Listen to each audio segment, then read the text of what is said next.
Custando cerca de 200 milhões de dólares, o filme Alerta Vermelho é, por enquanto, o filme mais caro da história da Netflix. Ele havia sido programado para lançamento nos cinemas pela Universal Pictures, mas devido à crise mundial de Covid, o filme foi adquirido pela Netflix para ser lançado em streaming.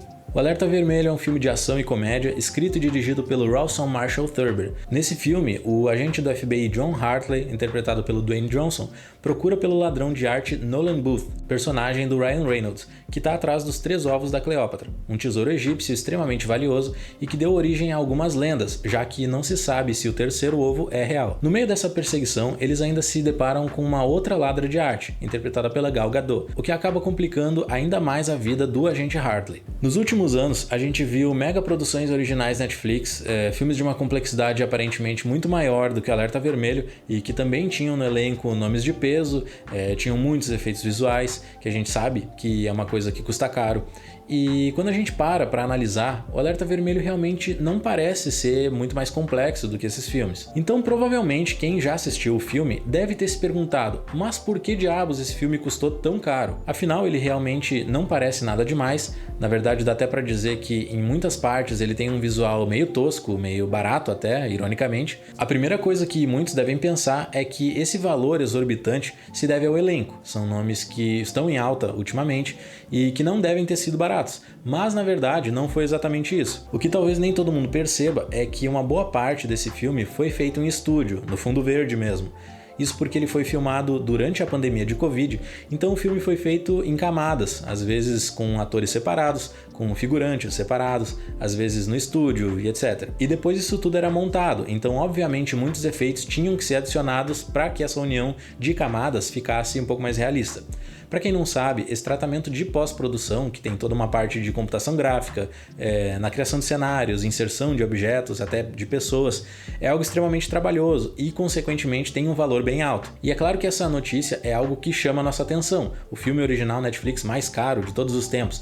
Mas e além disso, o que esse filme tem a oferecer? Visualmente, ele é o que todo mundo deve estar imaginando depois do que eu falei. Grande parte dele foi feito em camadas, então às vezes ele parece meio que uma colcha de retalhos. A gente nota as cenas que são em estúdio e apesar de entender que a produção enfrentou essas dificuldades, impostas pela crise de Covid, isso não nos impede de estranhar essas cenas.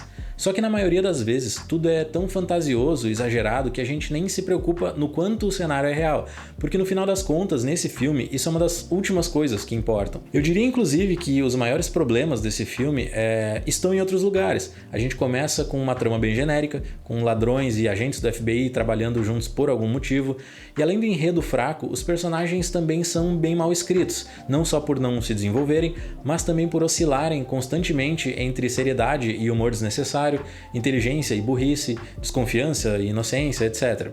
Inclusive tem uma personagem, a agente Das, da Interpol, que aparentemente tem o único objetivo de tapar buracos, já que ela fica pipocando em cenas aleatórias para levar a trama para algum lugar quando ela tá indo para um beco sem saída. Eu acho que o único personagem que conseguiu me convencer um pouco é o personagem do Ryan Reynolds, que ele tem um toque de insanidade, fazendo piadas o tempo todo, em todas as situações, mas pelo menos ele não tem essas mesmas oscilações sem sentido que os outros personagens têm, ele é um pouco mais constante.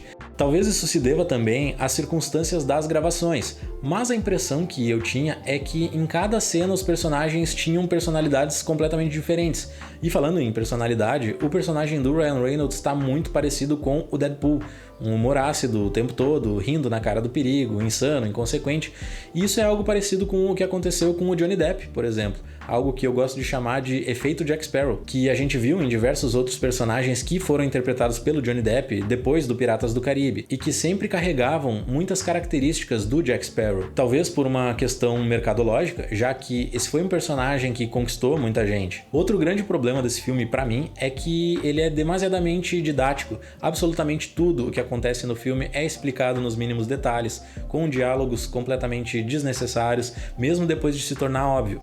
E eu não falo só por ser aquele clássico discurso do antagonista quando o mocinho tá ali amarrado e ele revela todo o plano para o público poder entender. O problema é que isso acontece várias vezes nos momentos mais absurdos e quando a gente já tá cansado de saber o que tá acontecendo. Mas eu não diria que esse filme é um fracasso total. Ele tem alguns pontos positivos, apesar de em algumas das cenas de ação tudo parecer um pouco bobo, meio infantil até.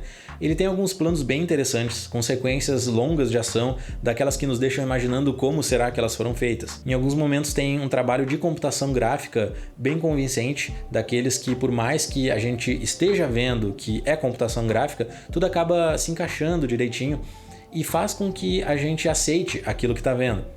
Ele é um filme que mistura elementos de filme de roubo e filme de caça ao tesouro, então ele traz algumas coreografias em cenas que eu diria que são bem feitas e que algumas vezes até me fizeram lembrar de excelentes filmes sobre ladrões, como O Batedor de Carteiras, do Bresson, e filmes de caça ao tesouro, como Indiana Jones, por exemplo, com seus mapas, cavernas, florestas, etc. Apesar de ser um filme que muitas vezes parece infantil, ele tem lá suas pequenas surpresas, que podem não ser nada demais, mas agradam uma boa parte do público, e o que provavelmente vai fazer com que o filme consiga pelo menos se pagar, o que não é uma tarefa fácil, considerando a quantia absurda que ele custou. Mas com o sucesso que o filme está fazendo e considerando o gancho que foi deixado no final, é de se esperar que futuramente seja feita uma sequência desse filme. Então só nos resta esperar que, sendo feito depois da crise de Covid, o próximo filme não seja prejudicado por isso. No final das contas, eu acho que esse é um filme que deve ser definido mais como uma comédia do que como qualquer outra coisa.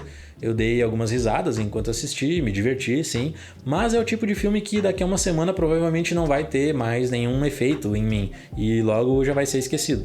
Bom, eu vou ficando por aqui, não esquece de dar aquele apoio pro canal, se inscrevendo, se gostou do vídeo deixa um like também e daqui a uns dias tem vídeo novo, então até a próxima, valeu!